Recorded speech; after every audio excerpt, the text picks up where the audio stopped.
Day 2 of Gen Con 2021 continues, and I have the pleasure of speaking with Clay Ross from Capstone Games. Yeah. And first off, hello. We've never met before. I know. We've been doing this for a little bit, and I'm just glad to be back here so we can actually meet, you know? I've been doing this for 12 years. Wow. Yeah, well, I'm in my 12th year, I guess I'll say. We're in our 6th, so we'll meet you halfway. So there's a lot cooking at Capstone. Yeah, big time. So we have a lot going we are on. going to discuss that in just a moment. But first of all, I do want to thank you guys for Watergate. Yeah. Some people out there already know I had a triple bypass 3 months ago, and my best friend Elliot Miller came to the hospital. He had gone and bought, I think it was a Barnes & Noble exclusive. Oh, he got that one. That's a beautiful cover. And we played that all afternoon while I was awaiting open heart surgery. Oh boy. So I appreciate it, because he could have picked up a game that sucked, and that did not suck. We enjoyed it. It's a great one. I mean, it continually sells for us, and it's probably our top seller. So Sweet. Excellent. We love it. All right, so you got lots cooking. Let's talk. How about Riftforce? You feel like talking a little Riftforce? Yeah, we just made it to the show. It got here on Tuesday, just in time for Gen Con. So we're very fortunate to have it, and it's been non-stop demos the entire time. So see, and you're lucky, because I know there are some exhibitors, their stuff hasn't passed through customs yet, so they weren't able to bring it in. That whole shipping logistics issue's been quite frustrating. Yeah. So. Oh yeah. So what is Riftforce? What is the game? So it's a two-player game in the same vein as Watergate, card-based. So it's a dueling game. You're trying to get 12 points, and you get points by area majority, and there's 5 regions on the map, and by eliminating your opponent's forces. So you got that going. Yes, a little take that. The hook is there's 10 factions in the box, but they're all unique. They do their own thing. Right. And you will get 4, I will get 4.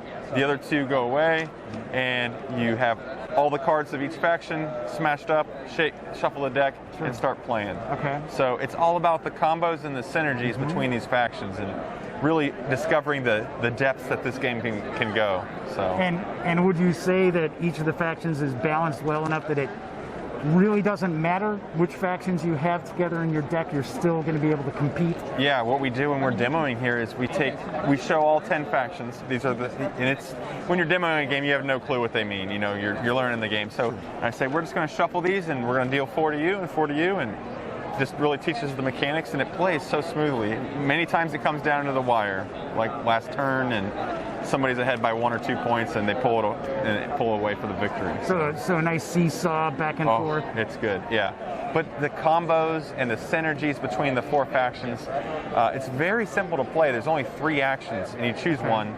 So it's back and forth really quick, not a lot of downtime at all, and just keeps you engaged for 30 minutes. So Sweet. And thematically, what's the setting? Is it like a science fiction sort of setting? It's a fantasy setting. Okay. It's a little overly thematic.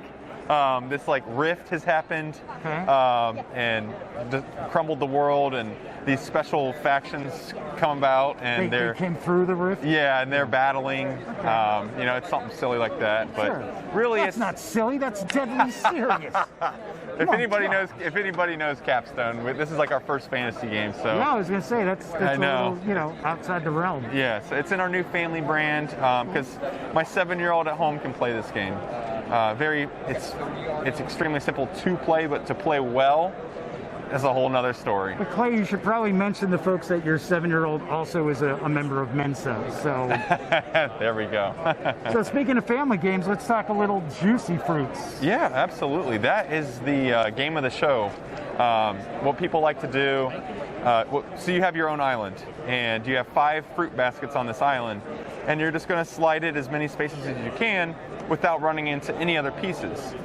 The number of spaces you slide, you get that much fruit. Then you can spend that fruit on, there's some boats around the perimeter of your island that need different types of fruit. Sure. If you can fulfill that order, the boat sails away, you get some points, and your island just got a little bit bigger. So people... So I get to run my own, like, Banana Republic. Exactly. Nice. the sliding it's just addicting. You slide it 2 spaces, you're like, oop, I get two bananas. I want that. That's just what people are doing. And you can also spend the fruit to buy businesses, which give you special abilities. Right, I was going to say, I thought I remember seeing something like that when I did the news piece for it. Yeah. You can also buy, like, businesses that you can buy your island. Yeah, you can buy ice cream to make ice cream. There's bonus fruit baskets that are a little bit better than the ones that you start with. There's actual buildings you can build.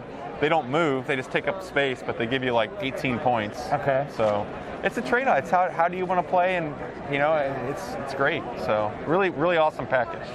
So let's move along to a title which I understand is doing really well for Capstone, and that would be Iberian Rails. Yes. So this is the third in our Iron Rail series. Iberian Gauge came out a couple months ago, and there's been a lot of buzz about it. And what we're seeing at the convention is people are interested in the Iron Rail series. They see that it's 1 page of rules, so they're like, all right, I'm in. This can't be that hard.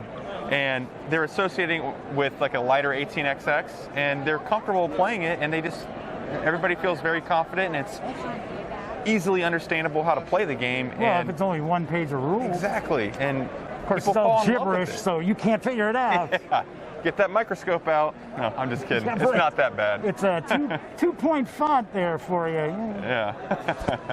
But it's been doing incredibly well. I did not expect that, but we're getting people who've played Ticket to Ride, and they're like, I wanted something a little bit more, and they jump right into it and totally fine playing it. It just shows you the genius behind Ian O'Toole for the graphic design, and then Amabel Holland for the game design. So it's been awesome. Very happy. Yeah. So what other games should we talk about? Because actually, Capstone has come a long way with a lot of titles in a relatively short period of time. Yeah, we've got a lot that we're cranking out, and despite the shipping woes that are still present out there, we've been very fortunate to be on the right side of that and have product available, like Riftforce being able to be here at Gen Con. Sure. That was an awesome surprise. But Rorschach. There we go. That's another new one. Yeah, this is cool because on how you orient the box, it doesn't matter. It can sit on the shelf anyway. Sure.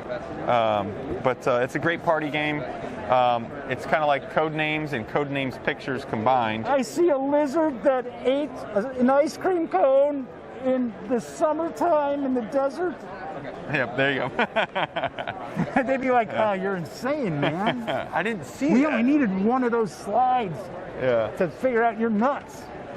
So, but yeah, it's Rorschach's doing really well. It's a great con game. You know, when you come to these conventions, you're playing with typically a larger group of people, and that's a great. I mean, it plays up to 10 people. You could it says 10 players on the box. You could go as high as you want, really. Sure, right. So, but yeah, we've got a lot to offer, and very diverse catalog now. So pretty much anything for anybody out there.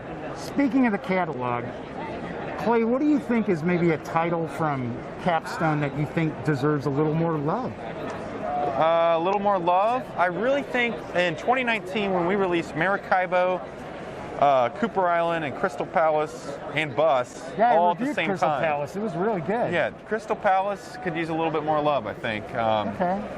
That is just a great dice placement game. Yeah. It's relatively hefty. Yeah, it's a big game. Yeah, it's your crunchy. It's no 1 page of rules, folks. Oh no, no.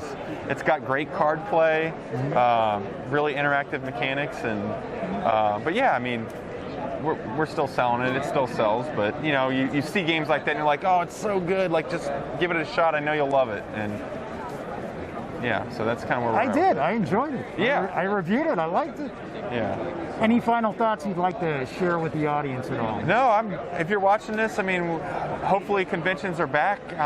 The population here is great, and the turnout has been phenomenal. It's really, we didn't know what to expect, honestly. Nobody did. We were like, what should we bring?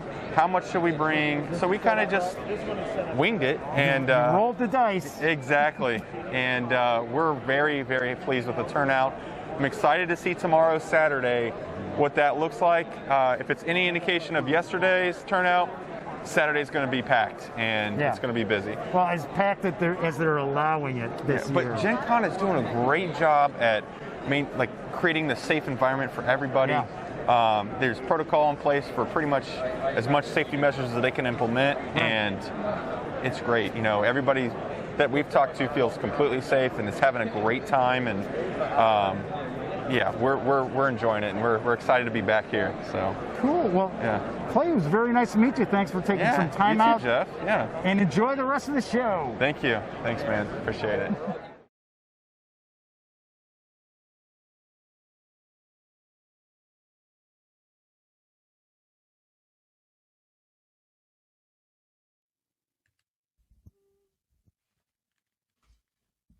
Oh, you're still here. Well, while you're kicking it, how about subscribing to the Gaming Gang channel?